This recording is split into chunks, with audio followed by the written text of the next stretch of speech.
Subscribe करें और bell दबाएं ताकि कोई खबर रह न जाए।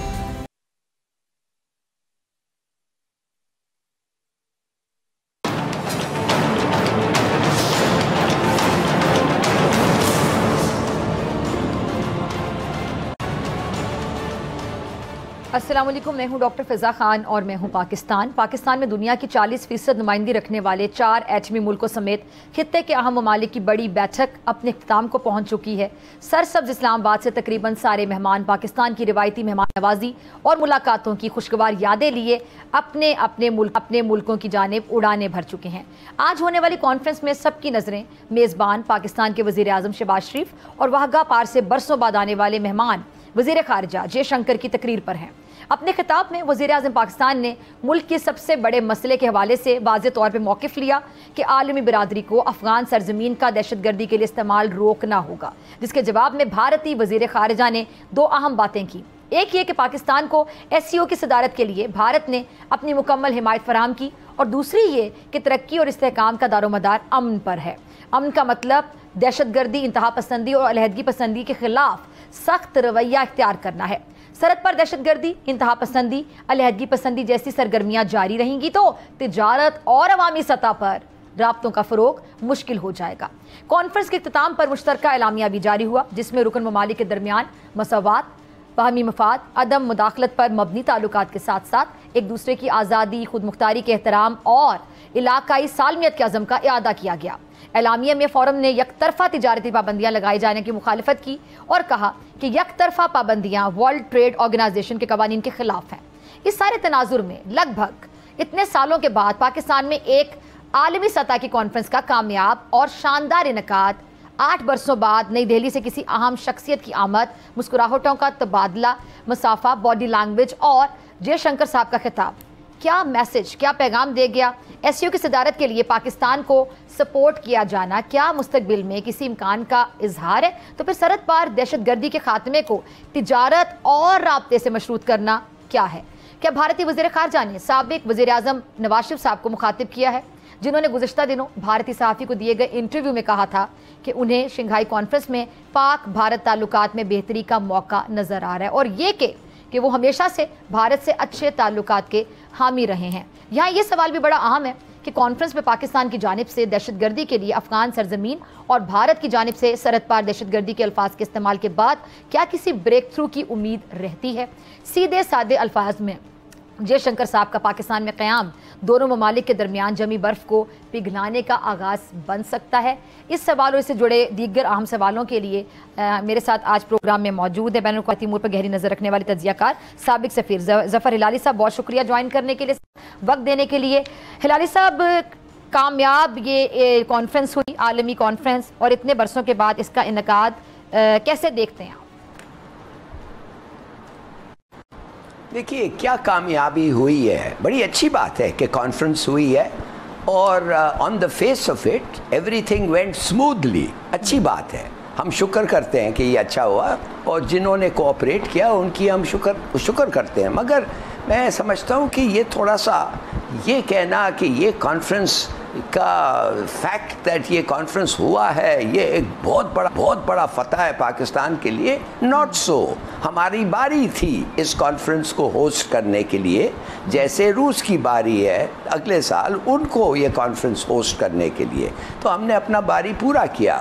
और हिंदुस्तान ने तो जो किया, जो भी वो कर सकते थे short of boycotting the conference, उन्होंने किया। लेवल उसका कम कर दिया, फॉरेन मिनिस्टर लेवल, और कोई फॉरेन मिनिस्टर नहीं थे, कम से कम वाइस प्रेसिडेंट्स होते थे, और तो कोई नहीं था। हेड या प्राइम मिनिस्टर होते थे या वाइस प्रेसिडेंट होते थे, मगर इनसे ये आया। और इसने आके जब तकरीर किया, इसने क्या बताया? ये बताया, इसने कोशिश की बताने के लिए कि दहशतगर्दी जो सब है ये सब पाकिस्तान का कसूर है, हमारा नाम नहीं लिया, मगर दैट वाज हिज इंटेंशन। और अब देखिए किस सेटिंग में इसने ये किया।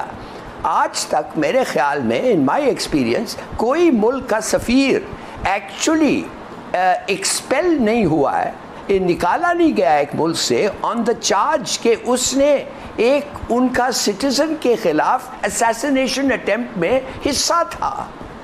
Indian high commissioner in Canada को एक्सपेल किया। क्यों? कि उसका हाथ था in the assassination of a Canadian Sikh. भाई ये तो इट इज़ बेमिसाल है। और आप लेक्चर दे रहे हैं दहशतगर्दी के बारे में, इन्वॉल्वमेंट इन टेरर एक्टिविटीज़ हमें, और कर रहे हैं कुछ और।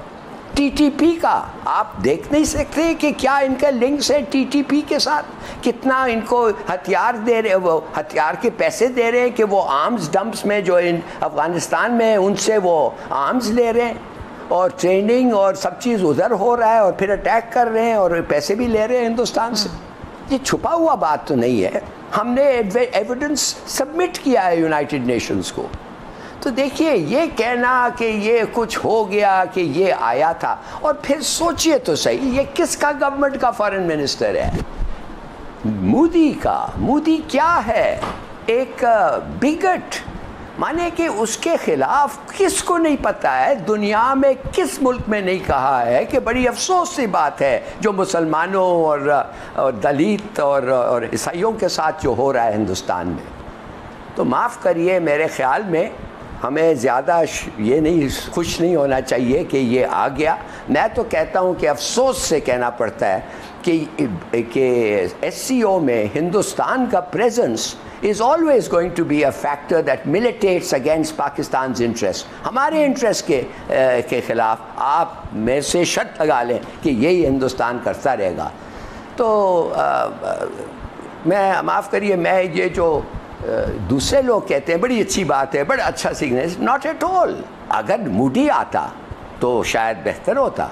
अगर मोदी आके कहता हमारा ख्वाहिश है कि बेहतर रिलेशंस हो, बहुत अच्छा आता। ये पता नहीं किधर से आके हमें सबक सिखाना चाहता है। अच्छा हिलाली साहब, लेकिन चले, ये SCO का जो बेहतरीन माहौल है उसमें इनकाद होना, और एक एटमी मुल्क की मेज़बानी में 2 वीटो पावर्स, 3 एटमी ममालिक का मेहमान बनना, एटलीस्ट इस बात का तो इजहार है ना कि हम आलमी तौर पर अकेले नहीं खड़े हुए। नहीं, ये आप सही कह रही हैं, अच्छी बात है। हमारे साथ दूसरे मुल्क हैं। हिंदुस्तान कह रहा है कि हमें खुश होना चाहिए कि उन्होंने हमारे मेंबरशिप के ख़िलाफ़ लॉबी नहीं किया। वाह वाह, सोचिए तो सही। तो कहने की बात सिर्फ ये है कि हाँ, हम खुश हैं। देखिए, हम हिंदुस्तान से भी चाहते हैं कि हमारा अच्छा ताल्लुकात हो। मैं कहता हूँ प्रायोरिटी जो है SCO का, वो क्या है? Trade and investment links. वो क्या है? Economic collaboration and economic collaboration, बड़ी अच्छी बात है। और अगर हिंदुस्तान भी आ जाए कोई बात नहीं है, मगर ये नहीं हो सकता कि आप हमारे खिलाफ ये सब स्टेप्स लें और उसके बाद हमें समझें कि we should be very happy. लेकिन ये नहीं होना चाहिए। ठीक है, अभी जो आप बात कर रहे हैं, अब ये जब डायलॉग की भी बात की जाती है, आपने देखा होगा नवाज शरीफ साहब ने जो बरखा दत्त को इंटरव्यू दिया, तो उसमें तो उन्होंने इस ख्वाहिश का इजहार किया कि जो मोदी साहब को आना चाहिए था। एक सवाल तो मेरा ये कि क्या मसला कश्मीर पर बात किए बगैर 370 आर्टिकल 370 35A पे बात किए बगैर क्या ये बर्फ़ पिघल सकती है? जिसका मेरे मुताबिक तो जवाब सीधा से है कि कश्मीर पे तो बिल्कुल कॉम्प्रोमाइज़ हम नहीं करेंगे ना। तो कश्मीर पे तमाम पाकिस्तानियों की ये है कि मसला कश्मीर पे बात होगी तो ये डायलॉग की तरफ जाएगा मामला। दूसरी चीज़ ये कि नवाज शरीफ साहब का इंटरव्यू जारी बात है मोदी साहब ने भी देखा होगा, और अगर वो उधर से इजहार करते हैं जी वो मुलाकात चाहते हैं, फिर हमारी तरफ से कैसा रिस्पॉन्स होगा? देखिए, अगर वो हमारे से बात करना चाहते हैं और हर मामले पे बात करना चाहते हैं जो हम भी उनसे बात करना चाहते हैं, तो ज़रूर आएँ, बेशक ज़रूर आएँ और बात करें। मगर ये नहीं हो सकता we will talk to you about everything but Kashmir. और अब जब कश्मीर के बारे में बात करेंगे, हम सिर्फ उस कश्मीर की बात करेंगे जो आपके पास है, नेमली आज़ाद कश्मीर। आप समझते हैं कि ऐसे लोगों के साथ बातचीत हो सकती है? तो अगर ये नहीं है उनका कंडीशन, हाँ, बाय ऑल मीन्स। देखिए, कभी इनको सोचना चाहिए कि पाकिस्तान ने कभी प्रपोज ही नहीं किया था कि प्लेबिसिट हो कश्मीर में। प्लेबिसिट कश्मीर में माने कश्मीरियों को पूछो वो क्या चाहते हैं, पाकिस्तान या हिंदुस्तान। ये हमारा नहीं था, ये नेहरू का प्रपोजल था। ठीक है, ठीक है। और अब तो वो तो बहुत पीछे रह गया है। जी। तो नहीं, तो आप कह रहे हैं ना वो बहुत पीछे रह गया, तो फिर इस मसले को फ्रीज करके हम आगे भी तो नहीं ना बढ़ सकते? बड़ा क्लियर है ये।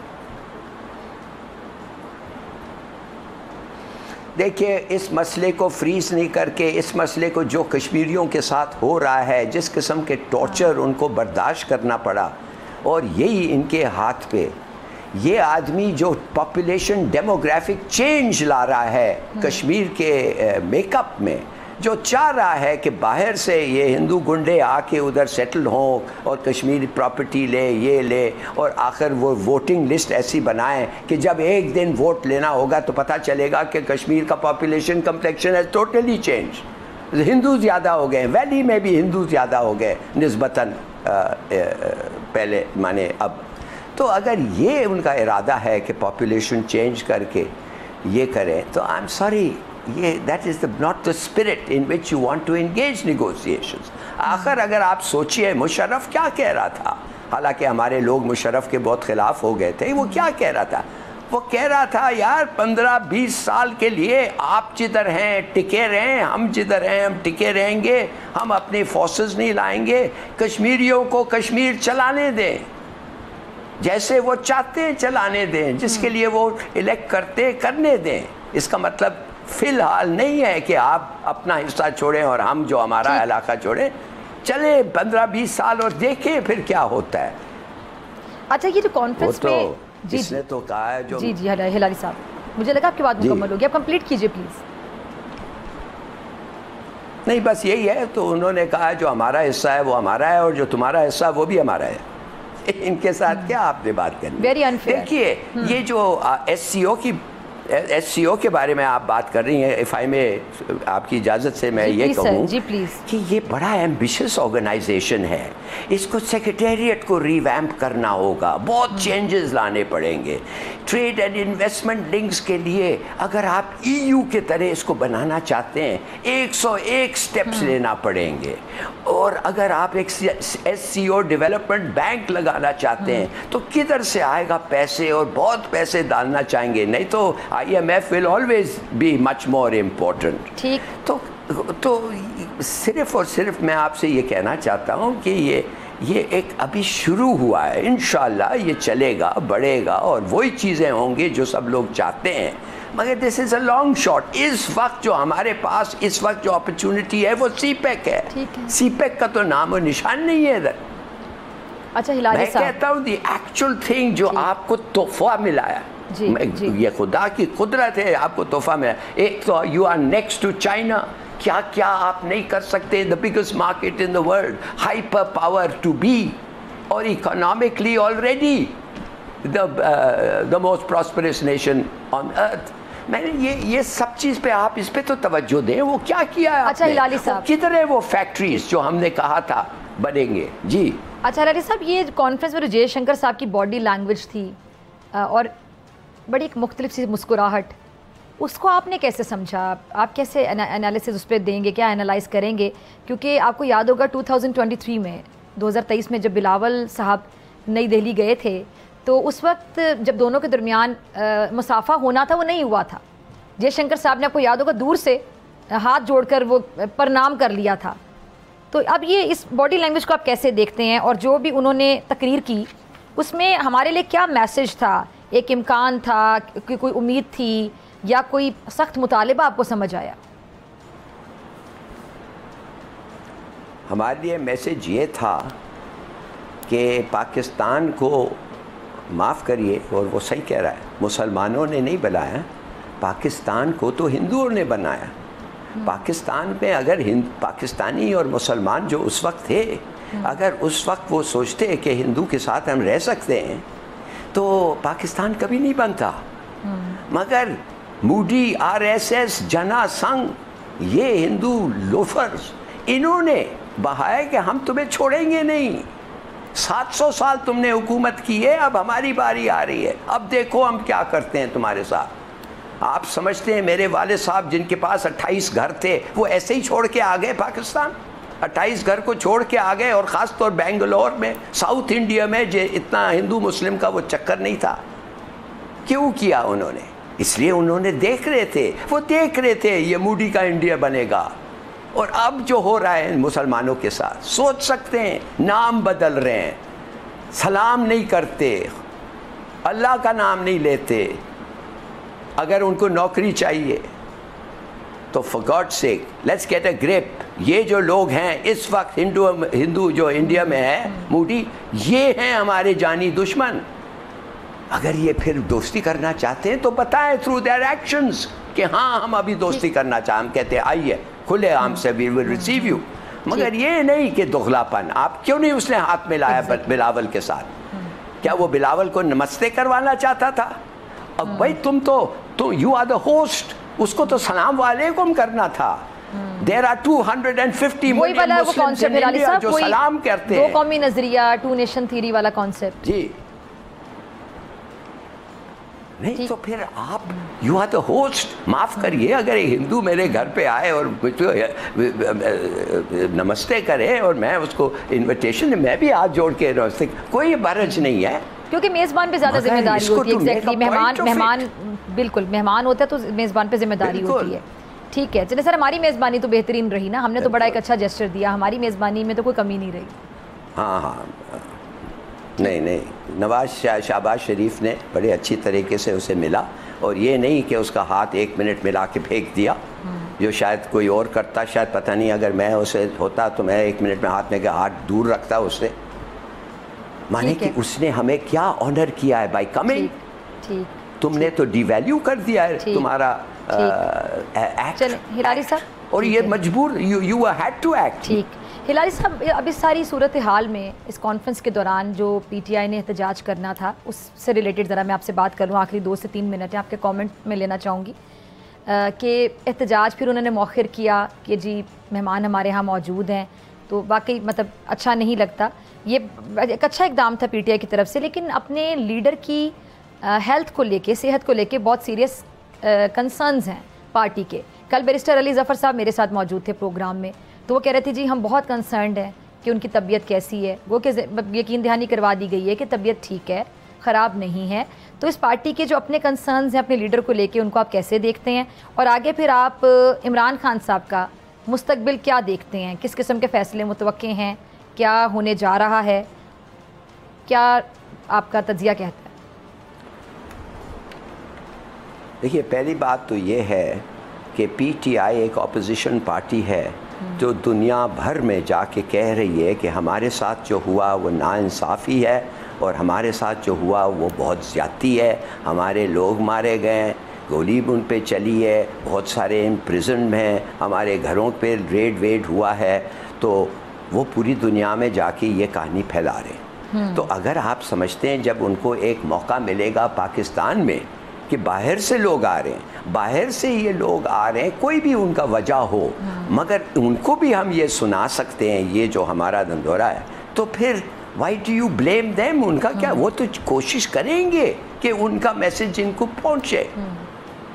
अच्छा, मगर जब वो देखते हैं कि उनका जो लीडर है उसका हालत बहुत बुरा हालत है, उसको जान की ख़तरा है, और अगर एक गवर्नमेंट, वो उनके ख़्याल में ये हो, अगर ये गवर्नमेंट शायद डॉक्टरों को आने दें, अगर हम उनको बताएं कि अच्छा चलो हम शोर नहीं करते हैं, उसको आने दो डॉक्टर को, और हमारा रीज़न ये है कि हमारा उसका लीडर का जान बच जाएगा, तो उन्होंने भी ये फ़ैसला कर लिया। No, I am sorry, I don't understand कि ये को एक अननेचुरल एक्ट तो नहीं थे।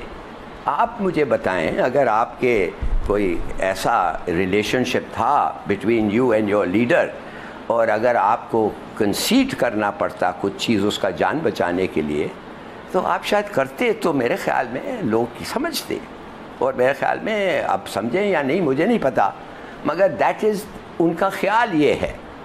और नहीं करना उससे पहले जब उसकी तबीयत ठीक थी, उसका ख्याल ये था कि हम तो पूरे दुनिया में लोग फैलाए हुए हैं, ख़त वत लिख रहे हैं अमेरिकन्स को, इधर उधर बता रहे हैं उनको कि देखो हमारे साथ पाकिस्तान में क्या हो रहा है। और अब आप खुद आ गए उधर। अगर आप खुद आ गए और जाके उधर जो भी वजह हो, तो भाई हमारी भी बात सुन लें। और अगर नहीं सुनना हमारी मुलाकात नहीं होती और नहीं हो, तो फिर हम चीख के बता देंगे आपको। यू नो, ये हम लोगों को इन अ डेमोक्रेसी हम लोग हर वक्त नहीं समझ सकते हैं कि good sense will always prevail, perfect decisions will be taken, इमोशनलिज्म is involve, sentiment is involve, ठीक, और कुछ लोगों के लिए जिंदगी मौत की बात होती है। ठीक है जी, ज़फ़र हिलाली साहब बहुत शुक्रिया आपके वक्त के लिए। नाज़रीन, आपसे मुलाकात होगी शॉर्ट ब्रेक के बाद।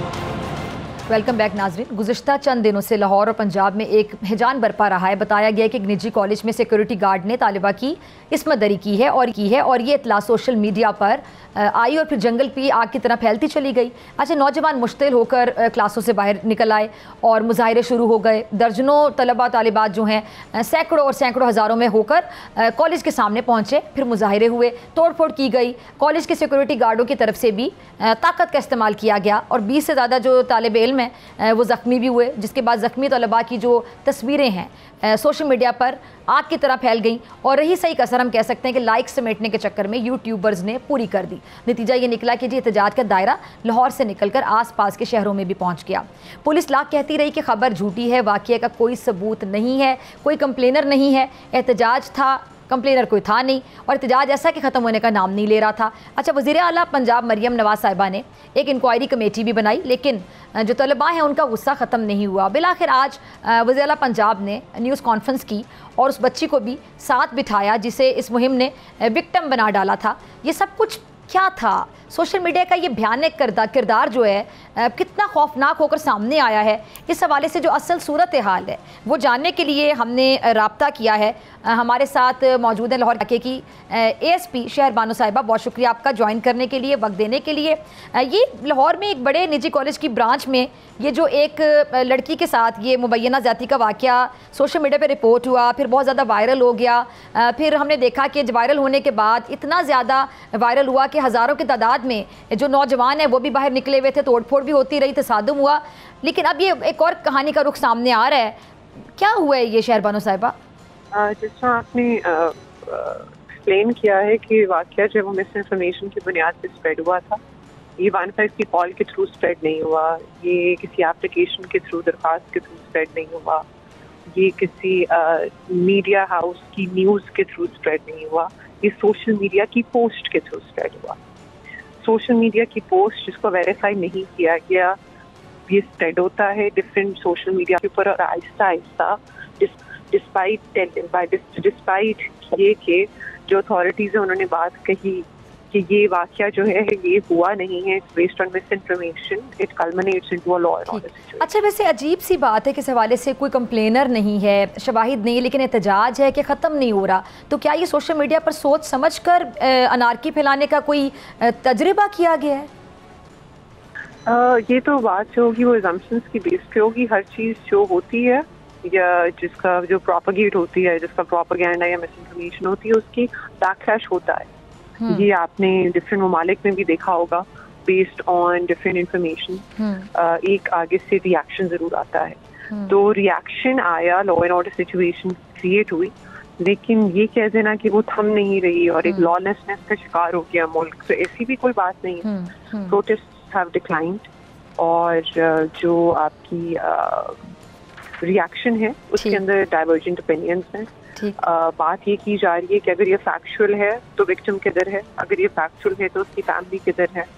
तो ये जो चीज़ें हैं वो ड्यू कंसिडरेशन में लेनी चाहिए बिफोर टेकिंग। अच्छा, ये इस मौके पर पंजाब के जो वज़ीर तालीम का बिना इंक्वायरी के कॉलेज की रजिस्ट्रेशन मुअत्तल करना, गैर मुहतात बयान देना, ये भी समझ से बाहर है, इसकी समझ नहीं आ रही। To give an opinion on वो ना तो हमारी डोमेन में फॉल करती है ये बात। अच्छा, ये जो वाक़या है ये इस खतरनाक बात का सबूत नहीं कि अवाम को पुलिस, ज़िला इंतज़ामिया और हुकूमत पर एतमाद नहीं रहा? ये सेंसिटिव इशू है और मिस इन्फॉर्मेशन जब भी एक सेंसिटिव सोशल इशू के साथ या पॉलिटिकल इशू के साथ या रिलीजियस इशू के साथ कल्मिनेट हो जाती है तो फैक्ट्स मैटर नहीं करते। What matters is the sentiment. अब रेप के साथ जो सेंटिमेंट अटैच्ड है, बड़ी अब गहरी बात कर रही हैं, वो मैटर करता है। ये हुआ है या नहीं हुआ वो मैटर नहीं करता। सिमिलरली रिलीजियस किसी इंसिडेंट के साथ वो सेंटिमेंट मैटर करता है, उसके अंदर कितनी सदाकत होती है वो कम देखी जाती है। ये आपने लॉ एंड ऑर्डर सिचुएशंस जब मजहब की बुनियाद पे होती हैं और लिंचिंग होती है, उसके अंदर भी ये चीज़ सामने आती है। जब लॉ एंड ऑर्डर सिचुएशन किसी सोशल इशू की बुनियाद पे हो जाए जिसके साथ एक सर्टेन सेंटिमेंट अटैच है, तो उसमें भी यही सिचुएशन सामने आती है।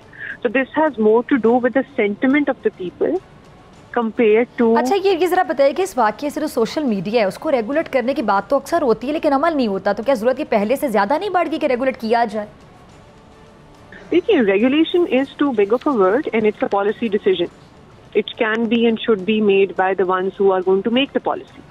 Us as implementers of law, wearing the uniform, हम ये जरूर कह सकते हैं कि certain checks and balances होने चाहिए ताकि मिस इन्फॉर्मेशन को रोकने के लिए हम लोग कुछ measures ले सकें जो लॉ हमें प्रोवाइड करे। हम लोग लॉ बना नहीं सकते, ना ही हम पॉलिसी बना सकते, इस वजह से हम उस पर कमेंट करते हैं। अच्छा, उस लड़की को साथ बिठा के प्रेस कॉन्फ्रेंस भी की, फिर क्यों ये स्टूडेंट्स अब भी बात पर यकीन नहीं कर रहे हैं? ये जो स्टूडेंट्स हैं जिनकी आप बात करें कि बिलीव नहीं करेंगे, वो तो हर तरह के डाइवर्जेंट व्यूज हैं। हमने उनको दरख्वास्त की कि आप मास्क ना लगाएं क्योंकि ये बैकलैश आएगा कि हमने आपको मास्क पहनाया है और आप वो नहीं है जो हम कह रहे हैं। हमने उन्हें दरख्वास्त की कि आप खुद दे दें बयान, उन्होंने कहा मेरा भाई देगा। अब बैकलैश तो ये भी आया कि हमने उनसे धक्के से बयान दिलवाया।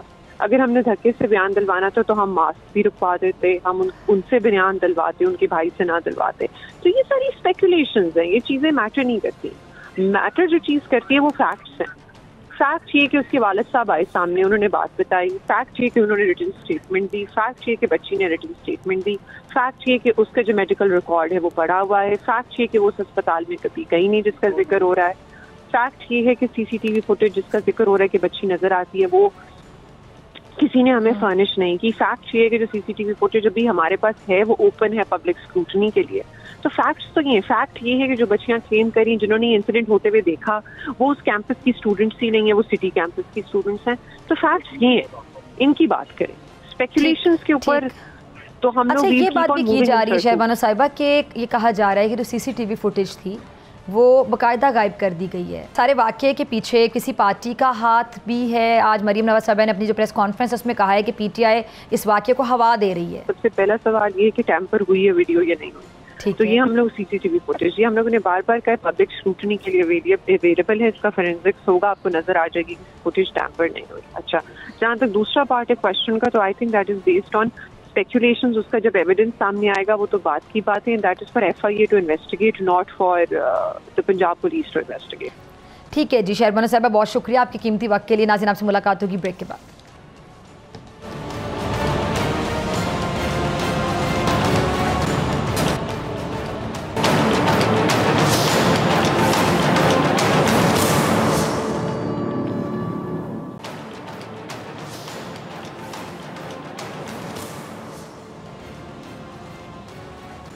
वेलकम बैक नाज़रीन। बात करेंगे मुल्की मईशत के हवाले से। हुकूमत का कहना है कि तवील अरसे से बिल आखिर मुल्की मईशत की जो सनत है वो दुरुस्त हो गई है और मईशत मुस्बत रिस्पॉन्स कर रही है। आलमी इदारों की रिपोर्ट भी खुश आइंद है और आज भी पाकिस्तान स्टॉक एक्सचेंज में कारोबार के आगाज़ पर मुस्बत रुझान देखने को मिला। कारोबार के दौरान 290 पॉइंट्स का इजाफा हुआ जिससे इंडेक्स 86,130 पॉइंट्स की सतह पर पहुँच गया। ये सब अपनी जगह, लेकिन साथ ही कुछ ऐसी खबरें भी सुनने में आ रही हैं जिससे मुल्की मईशत के इस रिस्पॉन्स पर सवाल उठ रहे हैं।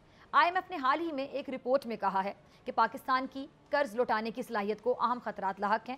गुज़िश्ता 6 साल के दौरान पाकिस्तान के पावर सेक्टर के सर्कुलर डेट में 1,241 अरब रुपए का इजाफा हुआ और आलमी बैंक के मुताबिक पाकिस्तान के पावर सेक्टर का जो सर्कुलर डेट है वो माली साल 2018 में 1,152 रुपये था, जो माली साल 2024 में बढ़कर 2,393 अरब रुपये तक जा पहुंचा है। इस तशवीशनाक रिपोर्ट के साथ एक बार फिर मिनी बजट की खबरें सुनने में आ रही हैं और आज चेयरमैन FBR ने एक तकरीब में बताया कि जितना टैक्स लिया था वो तो कर्ज में चला गया, यानी अब मिनी बजट की तरफ जाना होगा। अगर ऐसा हुआ तो क्या दबाव का शिकार मईशत मिनी बजट का वजन उठा सकेगी? मईशत से जुड़े इन अहम सवालों का के लिए मेरे साथ मौजूद हैं मारूफ माहिर इक़्तिसादियात खाकान नजीब साहब। किसी तारुफ के मोहताज नहीं, बहुत शुक्रिया खाकान साहब ज्वाइन करने के लिए। खाकान साहब, सबसे पहले मैं ये जानना चाहूँगी कि मईशत में बेहतरी के हवाले से ये जो मुस्बत इशारे अपनी जगह, महंगाई भी कम हुई है, ना दहिंदगी की तलवार भी सर पर नहीं लटक रही, फिर IMF ने ये क्यों कहा है कि पाकिस्तान की जो कर्ज की वापसी की सलाहियत है उसको अहम खतरात लाहक हैं? देखिए, एक बात तो बिल्कुल आया है ना डॉक्टर साहिबा कि पाकिस्तान में एक मैक्रो स्टेबिलिटी की जो फिजा है उसको फर्दर सीमेंट करने की ज़रूरत है। इसका क्या मतलब है? इन्फ्लेशन को डाउनवर्ड ट्रेंडिंग ही रहना चाहिए। पाकिस्तान का जो करंट अकाउंट का खसारा है वो इस लिमिट पे होना चाहिए कि वो फाइनेंसिबल हो। और पाकिस्तान की जो ज़र मुबादला के ज़खायर हैं वो आज भी 2 सवा 2 महीने की इंपोर्ट्स कवर दे रहे हैं। इसको हमें 3 साढ़े 3 महीने पर लेकर जाना है। जो पाकिस्तान के डेट का हुजम है वो सस्टेनेबल तो है, बट उसमें चूंकि आपको हर साल तवातर से 18-20 अरब डॉलर जो हैं वो चाहिए हैं इन टर्म्स ऑफ, आपने 16 अरब डॉलर तो मौखर कराए इस साल, फिर 4-5 अरब डॉलर आप नए लेंगे पुराने वापस करने के लिए, इसी में करंट अकाउंट का खसारा भी फाइनेंस करेंगे। सो आपको तवातर से ये रकम की ज़रूरत है। सो फंड ये कह रहा है कि जो बोझ है कर्ज़ों का वो सर्टनली हमारी मईशत पर हैवी है, और इसका एक बड़ा जो जैसे कहेंगे जो जो आपको दिखाई देता है बड़ी क्लियरली, वो ये है कि आपके बजट में जब आप फेडरल गवर्नमेंट की तरफ से अपनी प्रोविंसेस के पैसे 57.5% निकाल लें तो टैक्स और नॉन टैक्स रेवेन्यू जमा करके भी आपके पास मुश्किल से इतने पैसे बचते हैं कि आप डेट और मार्कअप दे दें, बाकी everything else is on borrowed money. So अगर कई सतह पर आप देखें तो आपको अंदाजा होगा कि पाकिस्तान का डेट जो है उसकी सस्टेनेबिलिटी को बनाने के लिए आपको बहुत से एडजस्टमेंट्स की ज़रूरत है। मैंने हमेशा कहा है कि जो एक्सटर्नल डेट है उसको रीप्रोफाइल करना है, जो लोकल डेट है उसकी मैच्योरिटीज को तब्दील करना है, उसको भी जैसे जैसे इन्फ्लेशन कम होती है जो फ्लोटिंग डेट है उसको हमने उन मार्कअप्स पर लेकर जाना है जो कम हो। तो फंड ये कह रहा है कि खतरात अपनी जगह मौजूद हैं डेट रीपेमेंट के, एक्सटर्नल के, और जो हमारा लोकल डेट है उसको संभालने के in terms of the payment जो हमें बजट से करनी पड़ती है। तो हमें इस पे विजिलेंट रहना चाहिए। और मैं अब भी कहता हूं कि डेट सस्टेनेबिलिटी एनालिसिस को अगर पाकिस्तान अथॉरिटीज़ गौर से पढ़ेंगी तो वो ये ज़रूर समझेंगी कि डेट पे सर्टन एडजस्टमेंट जो हैं उनकी ज़रूरत है और उनसे कतराना नहीं चाहिए, और फंड के होते हुए ही वो रीप्रोफाइलिंग, जो डेट को मैच्योरिटीज़ बढ़ानी है, वो फ्लोटिंग डेट को हैंडल करना, ये सब काम जो है हमें करने चाहिए। खाकान साहब, आज चेयरमैन एफबीआर ने एक तकरीब में कहा है कि रुपए की जो सलाहियत है उसके हिसाब से अब भी जो टैक्स कलेक्शन है वो 2016 की सतह पर है। उनके मुताबिक जो टैक्स इकट्ठा किया गया वो कर्ज में चला गया, यानी खजाना फिर खाली है। देखिए, मैंने बहुत अरसे से ये कहा है कि अगर आप पाकिस्तान का टैक्स टू जीडीपी रेशियो देखेंगे तो ये इसी से सारी गुफ्तगू निकलती है। इसका मतलब ये है कि वो 9% FBR tax to GDP ratio है, ओवरऑल 10% पे है। यानी कि हम इकोनॉमी को तकरीबन 14% तक हमें ले जाना चाहिए था। आपने खुद एनएफसी में लिखा था कि ये हम 15% तक ले जाएंगे, और इसमें 1.5% जो हिस्सा है वो प्रोविंसेस से आ रहा होगा। सो पाकिस्तान ने अपनी रेवेन्यू कलेक्शन को पिछले 10 साल में कोई खातिर खा तब्दीली नहीं की as a percentage of GDP अगर आप देखें। अब अगर इतना बड़ा रेवेन्यू का गैप, यानी कि 5% का गैप आ रहा है, अगर लेट्स से कि आज हमारी कलेक्शन इस साल की 5% ज्यादा हो, प्रोविंसेस 0.8% कलेक्ट करती हैं, वो 1.5-2% पे चली गई होती, हमारा जो फेडरल निज़ाम है वो भी 13-14% पे होता, 5% का तकरीबन मतलब होगा कि 6-6.5 हज़ार अरब ज़्यादा टैक्स की कलेक्शन होती अबव द 13 ट्रिलियन जो हम कलेक्ट करने जा रहे हैं। तो आप खुद ही सोचिए कि अगर ये पैसे आ रहे होते और इकॉनमी 14-15% टैक्स टू जीडीपी पे होती, जिसका मतलब ये नहीं है कि एग्जिस्टिंग लोगों पे टैक्स बढ़ा हुआ होता, इसका मतलब ये है कि हमने अपनी टैक्स बेस बढ़ाई होती। इसका मतलब ये है कि retail, wholesale, agriculture income tax, real estate capital gains tax, जो टैक्स गैप्स जीएसटी में हैं, ये अगर हमने फुलफिल कर लिए होते, खुद अथॉरिटीज कहती हैं 3,400 अरब का तो जीएसटी का गैप है, यानी कि सेल्स टैक्स कलेक्शन, यानी कि अंडर कलेक्शन है वहां पे। उन्होंने सिर्फ 227 अरब के करीब के एग्जैक्ट एस्टिमेट्स उन 5 इंडस्ट्रीज के दिए हैं। अगर हम ये सब कर गए होते तो पाकिस्तान की आज जो 9,500 अरब हमने डेट में देना था उसके नए अगर 6,000 अरब आ गए होते तो फिर एक जो सिचुएशन है वो मुख्तलिफ होती। पर मैं बारहा ये भी कहता हूं कि सारी गुफ्तगू टैक्स पे चली गई है। टैक्स एफिशिएंसी पे भी गुफ्तगू होनी चाहिए, टैक्स एडमिनिस्ट्रेशन पे भी गुफ्तगू होनी चाहिए, टैक्स को आसान बनाने की भी गुफ्तगू होनी चाहिए, टैक्स की जो इजरा है उसकी वर्टिकल और हॉरिजॉन्टल इक्विटी पे भी गुफ्तगू होनी चाहिए, टैक्स पाकिस्तान में जो मोराल है लोगों का उसको बेहतर करने की कोशिशों पर जो क्लियर बेंचमार्क्स हैं उस पर गुफ्तगू होनी चाहिए, नंबर ऑफ टैक्सेस को काटना चाहिए, इंपोर्ट स्टेज को काटना चाहिए, डायरेक्ट टैक्सेशन पे जाना चाहिए।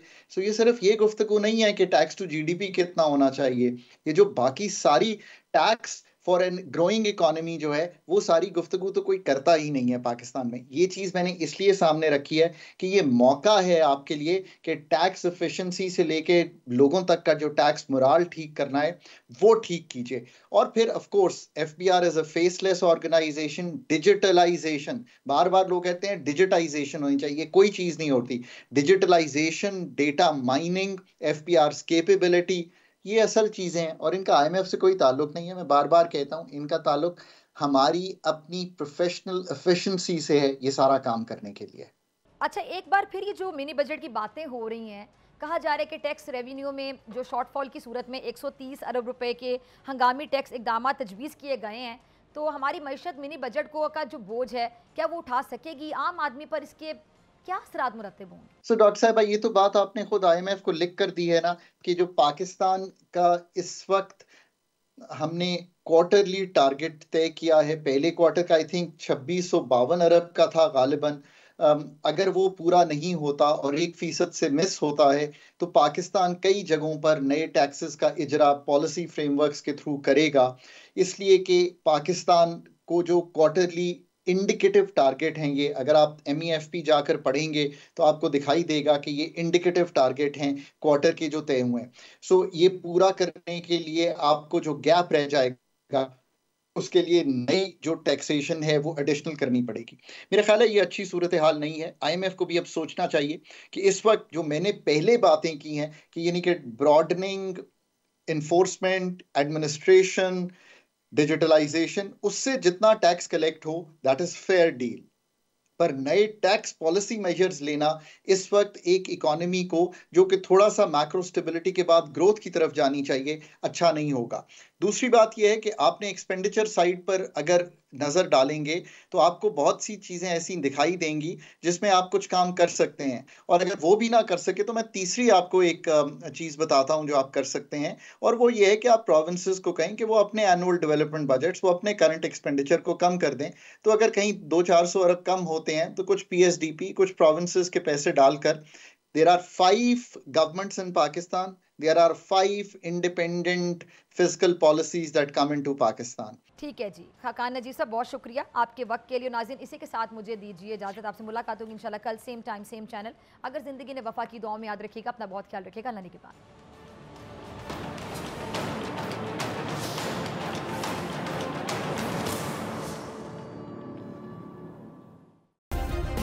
सब्सक्राइब करें और बेल दबाएं ताकि कोई खबर रह न जाए।